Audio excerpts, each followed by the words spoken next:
Saya bisa menjalankan semua ini, akan tetapi saya meminta kembali kepada ibu, agar ibu juga harus janji kepada saya bahwa tidak akan meninggalkan saya dalam bentuk apapun. Karena jikalau ibu meninggalkan saya atau jauh dari saya, maka saya pun tidak akan menjalankan semua ini. Karena saya juga tidak ada kemampuan apa-apa kalau tanpa tuntunan atau bantuan ibu. Akan tetapi jikalau ibu berjanji dan tidak akan meninggalkan saya, maka hari ini juga saya juga akan berjanji kepada ibu dan bapak bahwa sanggup atau tidak saya tetap menjalankan permintaan ibu dan bapak. Dan jikalau saya mengingkari janji atau memutar balik janji kepada Bunda Maria dan Tuhan Yesus, maka jangankan diberikan hukuman kepada saya dalam bentuk sakit penyakit, tetapi seperti sudah difirmankan atau sudah tertulis, bahwa manusia diciptakan dari tanah maka akan kembali menjadi tanah. Maka hari ini juga saya berjanji kepada Bunda Maria dan Tuhan Yesus, bahwa saya akan menjalankan apa yang sudah disampaikan dari Bunda Maria kepada saya sampai mati.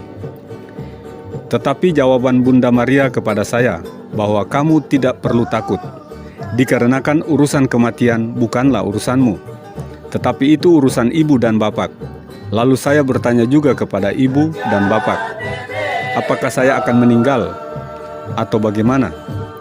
Lalu jawaban Bunda Maria kepada saya, bukankah sudah dikatakan kepadamu bahwa kematian bukanlah urusanmu, dan siapapun mempunyai rencana kepada kamu seperti kematian, dan berapa banyak pun orang yang merencanakan kamu, ibu tidak akan membiarkan siapapun yang menyakitimu dalam bentuk apapun. Dan semua rencana mereka kepadamu, mereka yang merencanakan, tetapi Bapak yang menentukan. Jikalau mereka berusaha sedemikian, dan berapa banyak pun juga, entah hamba laki-laki atau hamba perempuan, ibu tidak akan membiarkan rencana atau niat jahat mereka itu terjadi kepadamu. Jikalau sedemikian, maka mereka akan menanggung resiko, yaitu menuju kematian. Karena sesungguhnya mereka harus mengetahui dan memahami dan mengerti bahwa sesungguhnya engkau menjalankan semua itu bukan karya nenek moyangmu atau orang tuamu, maka mereka akan menanggung apa yang mereka perbuat. Dan jangankan orang lain atau orang tuamu serta saudaramu dan juga keluargamu, ibu tidak akan membiarkan mereka, dan mereka akan menerima sakit dan penyakit serta kematian.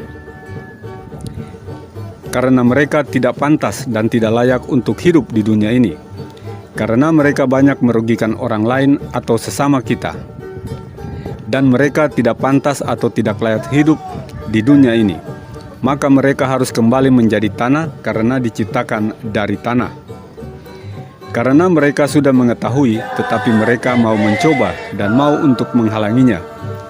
Maka hal itu terjadi kepada mereka, dan tidak sedemikian, maka hal itu akan terjadi kepada mereka. Maka hari ini pun engkau harus mewartakan atau menjalankan apa yang disampaikan dari ibu kepadamu. Dan kamu harus menjalankan novena dan berpuasa di goa yang berada di desa Lauran. Dan jikalau engkau jalani, serta jikalau ada orang atau siapa saja berkata engkau gila atau kerasukan setan, penyesatan, dan lain sebagainya, tetapi engkau harus menerima semua itu dengan baik. Karena jangankan kamu tetapi ibu pun dan Yesus sendiri pun dia juga pernah diejek, difitnah, dianggap seperti kerasukan setan dan gila. Apalagi kamu, tetapi engkau harus menjalankan sesuai apa yang sudah disampaikan dari ibu kepadamu. Nantikan kelanjutan part ketiga hanya di media Tanimbar News. Salam gua Ibu Maria Fatima.